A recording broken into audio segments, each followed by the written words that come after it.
Hello nursing student. तो आज हम पढ़ेंगे, जैसे कि हम पिछले वीडियो में पढ़े थे, bundle strategy for prevention of UTI. Means UTI का प्रिवेंशन जो आपका हॉस्पिटल एक्वायर्ड इन्फेक्शन में आता है। और आज का हमारा अगला टॉपिक जो है वह है bundle approach for prevention for surgical site infection. Means आप सर्जिकल साइट इन्फेक्शन का प्रिवेंशन कैसे कर सकते हैं ताकि वो उसमें कोई और इन्फेक्शन ना कॉज हो। तो surgical site infection of one of the most important hospital acquired infection. About 25% are covered by surgical site infection. Means surgical site infection सबसे ज़्यादा कॉज होने वाली हॉस्पिटल एक्वायर्ड इन्फेक्शन है जो 25% covered by surgical site infection. 25% जो होता है वो कवर्ड होता है सर्जिकल साइट इन्फेक्शन से। And 40 to 60 are preventable. Means 40 से 60% जो होता है उसको आप प्रिवेंट कर सकते हैं इस इन्फेक्शन को फैलने से। It may occur due to prolong hospital stay about 6 to 30 days and increase health care cost. Means आप हॉस्पिटल एक्वायर्ड इन्फेक्शन हो ही रहा है इसी वजह से कि आप ज़्यादा समय तक हॉस्पिटल में स्टे कर रहे हैं, रुक रहे हैं। तो ये भी अगर 6 से 30 दिन तक अगर आप वहाँ पे रुकते हैं तो आपको ये इंक्रीज़ हो जाएगा, इसका कॉस्ट होता है केयर कॉस्ट। अब इसका देखते हैं फैक्टर सर्जिकल साइट इन्फेक्शन। इसमें आपका ये टेबल है, ये टेबल इसका पेशेंट, ऑपरेटिव और इन्वॉल्वमेंट।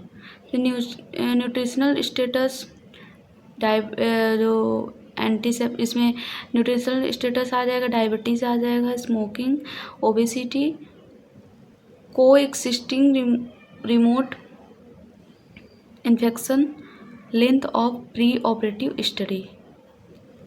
ये आपका पेशेंट का कैटेगरी हो गया। अब इसका ऑपरेटिव देख लेते हैं। एंटीसेप्टिक बाथ उसको करेंगे, स्किन एंटीसेप्टिक लगाएंगे, सर्जिकल स्क्रब करेंगे, प्री ऑपरेशन सेविंग करेंगे और ड्यूरेशन ऑफ ऑपरेशन। मीन्स उसको ड्यूरेशन कम से कम ड्यूरेशन में उसका मतलब ऑपरेशन ख़त्म करना है। कंटामिनेशन ऑफ ऑपरेटिव साइट, जो आपका कंटामिनेटेड ऑपरेटिव साइट है उसको आपको क्लीन करना है ताकि उससे वो इन्फेक्शन से प्रिवेंट रहे। Foreign material in the surgical site, means वही बाहरी फॉरेन बॉडीज़ जो होते हैं उससे प्रिवेंट करना है। हाइपोथर्मिया, इसमें हाइपोथर्मिया से प्रिवेंट करना है। और क्रिस्टल टेक्निक्स। अब देखते हैं इसका environment. Operating room ventilation, means operating room ventilation जो मेंटेन होना चाहिए। Inadequate sterilisation of instrument, means आपको जितने भी इंस्ट्रूमेंट उसमें यूज़ हो रहे हैं उसको स्टेरिलाइजेशन करना है, उसका स्टेराइल करना है। Contamination from the surgical team surgical cloth and gloves, means जो भी वहाँ पे ग्लव्स यूज़ हो रहे हैं वो सब आपको मतलब वही स्टेराइल करके रखना है। अब इसका देख लेते हैं। Pre operative recommendation for prevention of surgical site infection, means operation से पहले आप कैसे प्रिवेंट करेंगे। Identify and treat all active infection before operation, means सभी एक्टिव इन्फेक्शन को आपको आइडेंटिफाई करना है, मीन्स उसका इन्वेस्टिगेशन करना है और पता करना है उसका ऑपरेशन से पहले। Maintain proper blood glucose level, means आपको शुगर लेवल मेंटेन करना है। Avoid pre operative stay, means आपको ऑपरेशन से पहले ज़्यादा देर तक वहाँ रुकना नहीं है। Then do not remove hair and operation site in advance unless necessary, means आपको ऑपरेशन साइट जहाँ भी ऑपरेशन होने वाला है वहाँ से आपको हेयर अननेसेसरी उसको रिमूव नहीं करना है। Clean the skin by using antiseptic, उनके उस एरिया को क्लीन करना है एंटीसेप्टिक से। Use train surgeon in complex surgery, means जो भी ट्रेन सर्जन है उनसे ये सब प्रोसीजर करवानी है। Intra operative recommendation for prevention, means operation के टाइम यूज सर्जिकल चेकलिस्ट जो आपको सर्जिकल चेकलिस्ट को यूज़ करना है। Finish operation in short time means छोटे से छोटे टाइम में ऑपरेशन को फिनिश करना है। यूज़ स्टेराइल इंस्ट्रूमेंट यूज़ करना है, जो भी इक्विपमेंट्स वगैरह हैं। वियर सर्जिकल ग्लव्स मीन्स आपको सर्जिकल ग्लव्स पहनना है, मास्क पहनना है, cap and foot wears means PPE kit आपको सब वियर करना है। Keep operation room door close, operation room का डोर क्लोज रखना है। मेंटेन नॉर्मल ग्लूकोज लेवल, जो ऊपर हमने बताया उसको ग्लूकोज लेवल को भी मेंटेन करना है।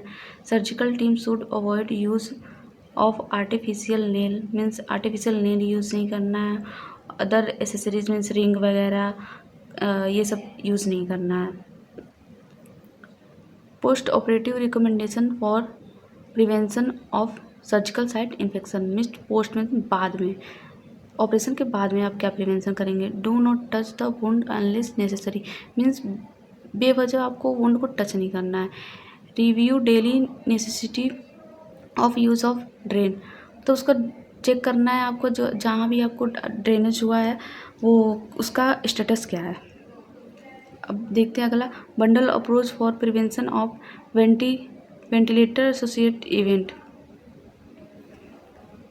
इसमें आप क्या करेंगे, फॉलो हैंड हाइजीन को फॉलो करेंगे। Health care provide should wear cap mask apron means PPE kit का यूज़ करेंगे। वाइल डूइंग ब्रोंकोस्कोपी, ट्रेकियोस्टोमी और any other respiratory track related operation means इन सब ऑपरेशन के दौरान आपको ये सारी चीज़ें वेयर करना है। Change mask gloves and aprons, change mask gloves and apron while providing the care to the and other patient means आप एक पेशेंट को जो भी केयर प्रोवाइड कर चुके हैं उसके बाद जब आप दूसरे पेशेंट को केयर प्रोवाइड करने जा रहे हैं तो आपको ये सारी चीज़ें चेंज करनी है। सेम चीज़ों से आप उसको केयर प्रोवाइड नहीं करना है, क्योंकि उससे इन्फेक्शन फैलने के चांसेस ज़्यादा होती है। Avoid unnecessary use of respiratory device such as NG tube, ED tube etc means आपको अवॉइड करना है अननेसेसरी चीज़ें। Avoid unplanned extubation, unplanned reintubation should be avoided. Avoid using of histamine receptors means histamine receptors को आपको avoid करना है। Blocking agent and proton pump inhibitors, इन सब चीज़ों को आपको अवॉइड करना है। आप इनके नाम याद कर लीजिएगा अच्छे से तो आपको आसानी होगी, डिफ़िकल्ट नेम है कुछ। Prevention of central line associated blood stream infection, इसका प्रिवेंशन आप कैसे करेंगे ब्लड स्ट्रीम इन्फेक्शन का। Follow appropriate hand hygiene means hand hygiene तो करना ही करना है, चाहे कोई भी केयर प्रोवाइड कर रहे हैं आप, केयर प्रोवाइड करने से पहले भी या केयर प्रोवाइड करने के बाद भी हैंड हाइजीन को फॉलो करना है हमेशा। Use क्लोरेनहेक्सीडाइन,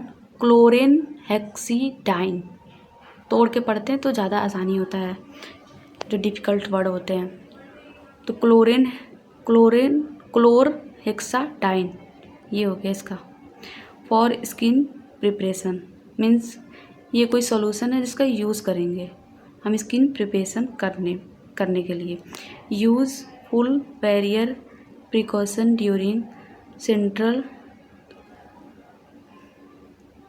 Venus catheter insertion means जब कैथेटर इंसर्शन के टाइम आपको ये सब चीज़ें यूज़ करनी है।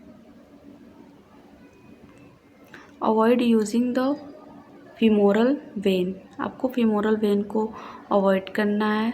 रिमूव अननेसेसरी कैथेटर मीन्स बेवजह जो भी कैथेटर है उसको रिमूव करना है। Use 70% isopropyl alcohol for skin preparation means आप 70% आइसोप्रोपाइल एल्कोहल का यूज़ करेंगे स्किन प्रिपरेशन के लिए। सब सॉल्यूशंस होते हैं जिनका यूज़ किया जाता है। Subclavian site should be use for catheter insertion, proper training and education to the health care workers. तो प्रॉपर ट्रेन करेंगे, एजुकेट करेंगे हेल्थ केयर वर्कर्स को।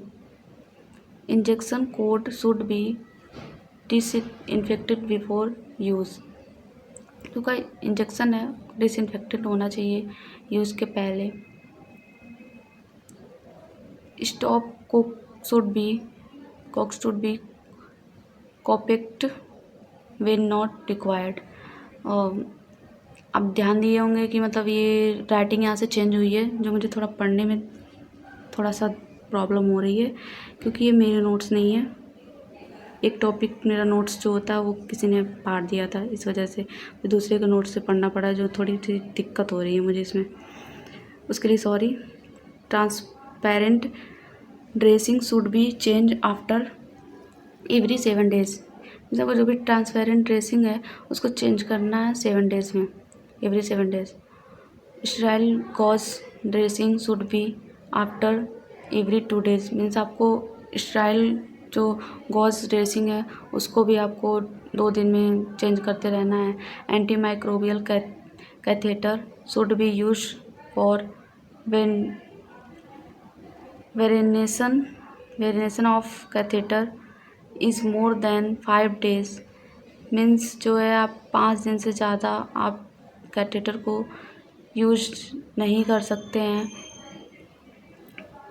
Tuned catheter should be use for a long term more than 7 days, means आप 7 days के लिए इसको use कर सकते हैं। अब इसका देखते हैं surveillance of hospital acquired infection can be controlled by surveillance, means आप सर्विलेंस के थ्रू आप इन्फेक्शन को कंट्रोल कर सकते हैं। Surveillance is defined as the systemic collection, analysis, interpretation and dissemination of data of regarding occurrence of hospital acquired infection, means है यही है कि आप जो सर्विलेंस मीन्स भी प्रिवेंशन ही होता है, जो आप सिस्टमिक कलेक्शन एनालिसिस के थ्रू आप इसको मतलब प्रिवेंट कर सकते हैं। सिंपल सी है ये भी, आप इसे अपने वर्ड में भी आप इसे लिख सकते हैं। प्रिवेंशन को ही सर्वाइलेंस मीन्स कहते हैं। अब step for planning and implementing, assist population को आपको असिस्ट करना है। Select the process outcome, use surveillance definitions का यूज़ करना है। कलेक्ट सर्विलेंस डाटा, आपको सर्विलेंस डाटा को कलेक्ट करना है। Analysis and interpret the data, applied risk stratification, report and use of surveillance information, means आप जो भी इंफॉर्मेशन कलेक्ट किए हैं उसको आप रिपोर्ट करेंगे, डॉक्यूमेंटेशन करेंगे। जैसे ये तो नर्सिंग रोल में आ जाता है कि आप कोई भी केयर कर रहे हैं तो आपको उसका डाटा को प्रोसेस सब कुछ आपको नोट करना होता है, ताकि आप फ्यूचर में आपके ऊपर कोई ऐसा ना कह सके कि हाँ हमें ये दवा नहीं दी गई थी, क्योंकि वो एक रिकॉर्ड होता है जिसको आपको फॉलो करना है, जो आपके सर्विलेंस में आ जाता है।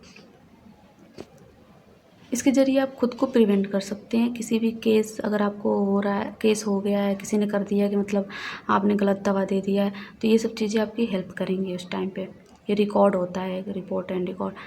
High risk area means active surveillance, इसमें हाई रिस्क कहाँ कहाँ हो सकता है? आईसीयू, ऑपरेशन थिएटर में, डायलिसिस यूनिट में, बॉर्न यूनिट में, ट्रांसफ्यूज़न सर्विस यूनिट, यहाँ पे इन सब चीज़ों की हाई रिस्क होती है इन्फेक्शन कॉज होने का। Food handlers, drinking water, control sterile central sterile service department, इन सब जगहों पे इसकी ज़्यादा चांसेस होती हैं इन्फेक्शन की। implementation of good infection control program. To prevent spread of infection, certain hospital control policy should be framed and monitored by hospital infection control team and HIC committee. Means आपका जो भी आपका infection spread हो रहा है आपके hospital में, उसको प्रिवेंट करने के लिए पॉलिसीज होती हैं जिसको कंट्रोल करता है आपका HIC committee.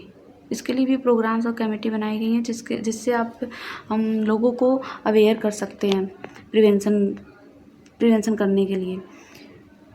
Hospital infection control policies means क्या क्या पॉलिसीज होती हैं।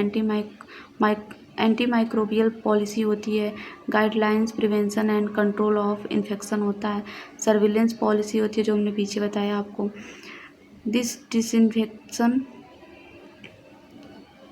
पॉलिसी, आइसोलेशन पॉलिसी होता है, policy for investigation of an outbreak of infection. ये सब आपके प्रोग्राम्स हो गए, पॉलिसीज़ हो गए। इन्फेक्शन कंट्रोल, इसमें आपको इन्फेक्शन प्रिवेंट करने के लिए आपका इन्फेक्शन कंट्रोल टीम भी होते हैं, जिसके अंदर आपका आ जाता है इन्फेक्शन कंट्रोल ऑफिसर, माइक्रोबायोलॉजिस्ट आ जाते हैं, इन्फेक्शन कंट्रोल नर्स आ जाती हैं। अब दूसरा आपका आता है इन्फेक्शन कंट्रोल कमेटी, जिसमें आपका चेयरपर्सन आ जाता है हेड ऑफ इंस्टीट्यूट। देन उसका आपका आता है मेंबर सिक्योरिटी, जिसमें आपका सीनियर माइक्रोबायोलॉजिस्ट आ जाता है। देन आपका मेंबर्स में इसमें आ जाते हैं रिप्रेजेंटेटिव फॉर्म, मीन्स इसमें टीचर वगैरह आ जाते हैं। आपका देखते हैं management administration team of the hospital, जिसमें आपकी नर्सिंग सर्विस आ जाती है, मेडिकल सर्विस आ जाती है, रिलीवेंट मेडिकल फैकल्टीज आ जाती हैं, सपोर्ट सर्विस आ जाती है, हाउसकीपिंग, सैनिटेशन आ जाते हैं, engineering, pharmacologist, store office, material department, committee में आपके 2 आते हैं, infection control nurse, infection control officer. Means आपका जितने भी डिपार्टमेंट के लोग होते हैं अलग अलग, वो कहीं ना कहीं एक दूसरे से को रिलेटेड होते हैं। मीन्स किसी एक से आपका काम नहीं चलने वाला, सब आपस में को रिलेटेड होते हैं। आप उनका हेल्प करते हैं, वो आपका हेल्प करते हैं, वो आपके टीम मेंबर में रहते हैं। जैसे आपका इंजीनियर हो गया, फार्माकोलॉजिस्ट हो गए, ये सब आपस में मिले होते हैं। तो ये आपका एक यूनिट कंप्लीट हो गया। अब हम अगला जो यूनिट है वो हम अगले वीडियो में पढ़ेंगे। जो भी प्रोनाउंसिएशन में थोड़ी बहुत गड़बड़ी हुई है उसको मैं आगे से थोड़ा इंक्रीज करूँगी, सही करूँगी। Thank you.